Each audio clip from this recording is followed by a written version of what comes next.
Greetings and welcome to another day of landscape photography. So I'm on the shores of Wastwater in the Western Lake District. This is a brand new location for me. That's not strictly true. I've been here once, very long time ago, but I was actually at the top end of the lake. I'm at the southern end of the lake where I don't know the name of the watercourse, but it's where the lake drains out. And I was just having a bit of a womble and I thought, hang on a minute. I think it's time for another challenge. So what I'm going to do is I'm going to put myself through the 1,000 steps challenge. And the 1,000 steps challenge is actually quite straightforward. It is walk 1,000 steps from a designated point, and then wherever you get to, that's where you have to create a picture. I've done it before, I've done it many times actually, and I've found it to be an interesting stroke frustrating challenge, but I think the key thing is that it forces you to think, forces you to not so much work outside your comfort zone, but you do have to think about what you're doing. You maybe have to be a little bit creative, a little bit sort of loose and fancy free, and that's a good thing. Because as I've said many times, if you try these things and they don't work for you, great, you can park it and go, right, okay, that's not for me. And that's just as important as the things that you actually choose to do with your camera. So that's what I'm going to do. There is a building or structure in front of me, which I'm going to choose as my starting point. Nothing really much that, it's a place where I can get out of this wind a little bit.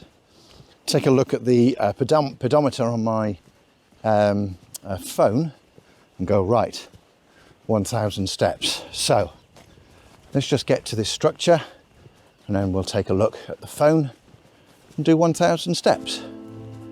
Back shortly.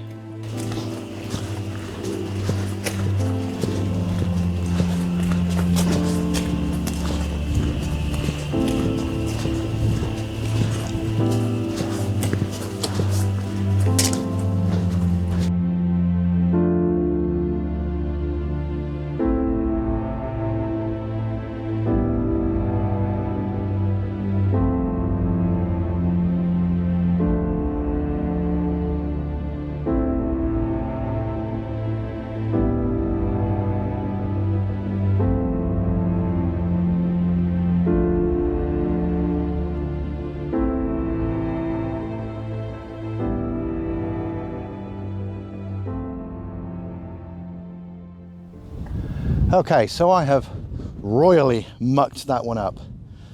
I wasn't wearing my glasses because I was trying to walk at the same time, and of course, because my glasses are reading glasses, I can't walk and wear my glasses at the same time. So I've walked more steps than 1,000, but as soon as I realised it, I've stopped, and this bag denotes my stopping point. Yes, should have stopped 400 odd steps back that way, but there we go, never mind, I'm here now. So I've positioned the camera quite deliberately, looking across the shore. I have my viewing aid, my artist's view catcher, in my hand. There's Kirkfell over there. It's actually got a little bit of light on it, which is a little bit surprising. There's a patch of pale sky over there. So I think that's what's illuminating the land, certainly in front of me here. I have a rocky promontory just in front of me.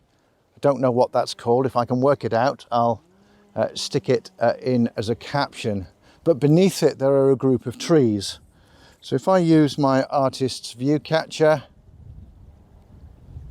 is there a frame there? The distance between the trees and the promontory is absolutely massive. So, the association between the two just isn't there. As I was walking, there was a bit of me that, and if I'd stopped 500 steps or 400 or whatever it is further that way, then I actually would have included it. But, you know, I'm in some rocky terrain. There's a bit of me that wants to encapsulate that rocky terrain, which I can't do looking that way. But maybe I can do, maybe looking this way or that way, or maybe even that way. I think I'm more likely, sorry about the wind noise, more likely that way. I'm going to come and grab the video camera and put you over here so that you can look this way.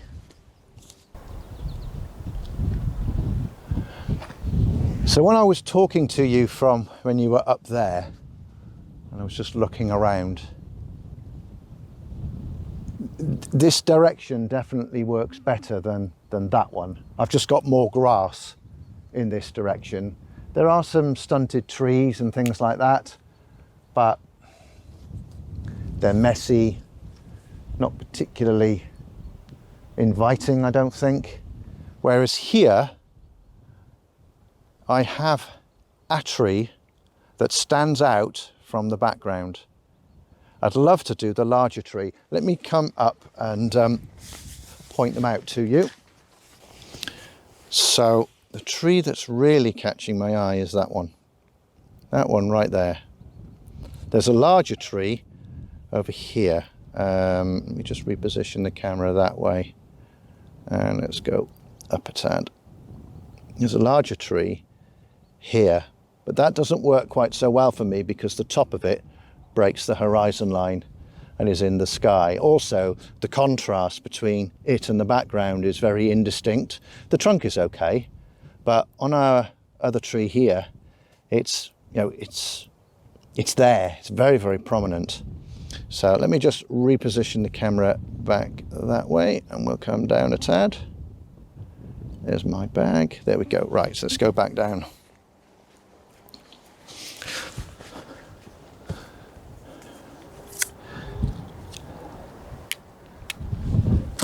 Right, so looking through my view catcher, let's go for a 3x2 type frame.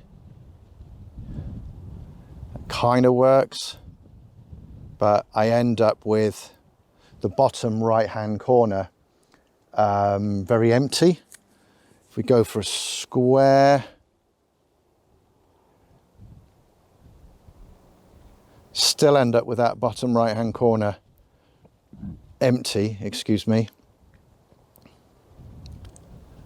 But its impact is reduced because it's smaller. So 16 by 9, no, that's horrible. 16 by 9 landscape, no, that's horrible as well. And if I do 3x2 landscape, I end up with the top left and the bottom right hand corners just sort of, they're just empty, there's nothing in them. So I think a square is the right way to go. So next thing to do is get the camera set up, start to have a play. Okay, so here is the back of my LCD. This is my Sigma FPL.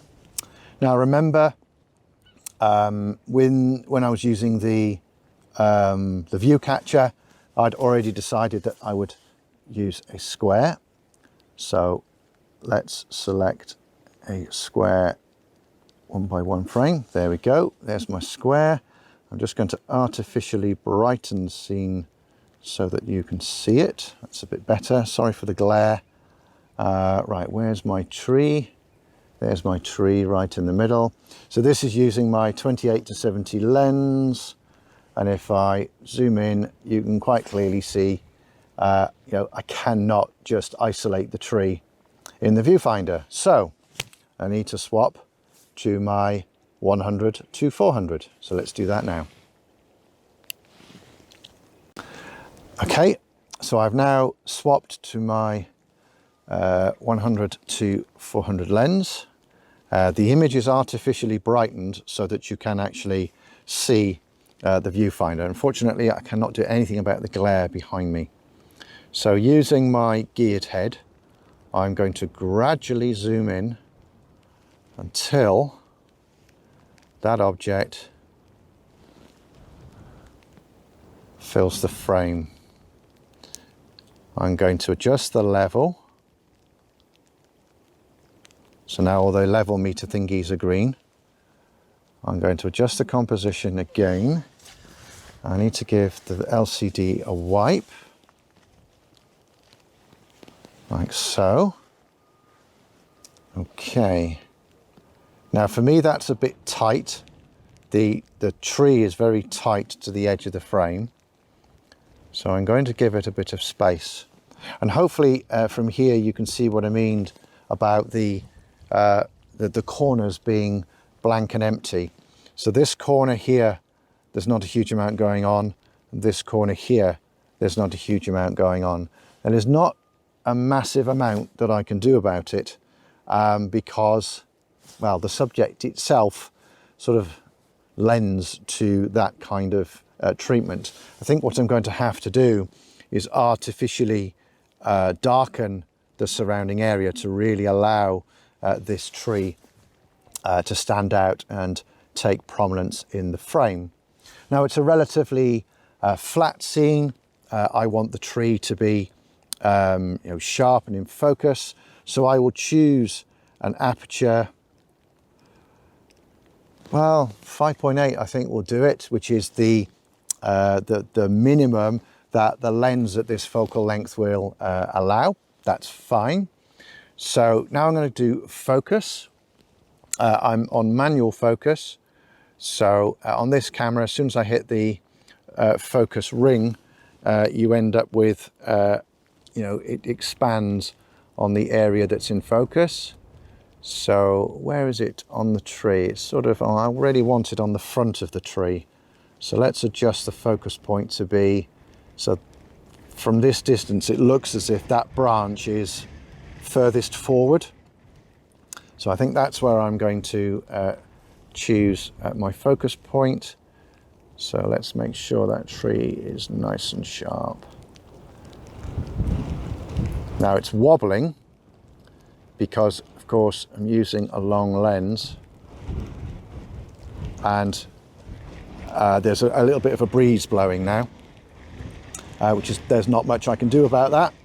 I'm just going to wait for the wind to drop down a little bit. That's just suddenly picked up, which is quite annoying and frustrating.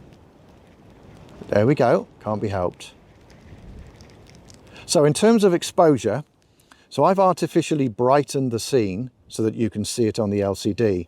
But if you look at the histogram's actually pretty good. It rises from the left, peaks in the middle and drops off to the right. And that's at plus 2/3 of a stop compensation. Now the wind has just dropped, so I'm actually just going to take the image quickly there and make the most of the fact that the wind has dropped.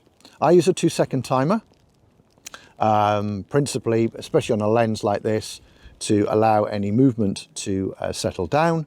And I'm shooting in RAW, but as you can see here, I have set the camera's white balance to cloudy because that's what I've got. It's a cloudy day, and what that will do is that will artificially warm the scene ever so slightly, and give me a more pleasant, is that the right phrase to use, result. It'll look warmer, it'll look more inviting. So the honest truth here, guys, is that I actually struggled in processing this image. What I really wanted to try and do was separate both the tree and the background in terms of colour and really make that tree stand out. And I'm just not that clever in software to enable that to happen. This was the best that I could get, the best result. However, what really saves this image for me is that little sheep poking his or her head out of the bottom right hand corner.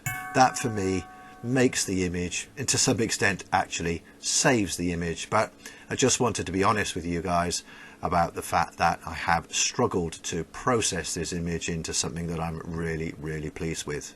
But it's not the point, is it? The point is to go out, try something different, push yourself, and still come back with something of a result.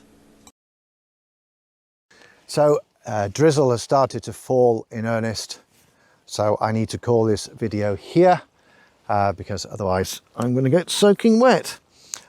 So that's the 2022 1000 and a bit steps, but like I say, the 1000 steps principle doesn't really matter. It's all about just challenging yourself to go and do something and try and do something different and make your brain work and find something. And I always believe that if you keep the mind open to the possibilities, there's always a picture to be had, and it doesn't matter where you are and no matter what conditions you're in. Although I have to say, this is now really starting to try me. So thank you very much for watching. I hope it's been interesting and useful. Please do like, comment below and subscribe to my channel if you've enjoyed this content. And until I see you again in the landscape, keep exploring with your camera. Stay well and stay safe. Goodbye for now. I've got a very long walk back to the car to get dry. Yuck. Oh well, the sacrifices I make for the landscape, huh?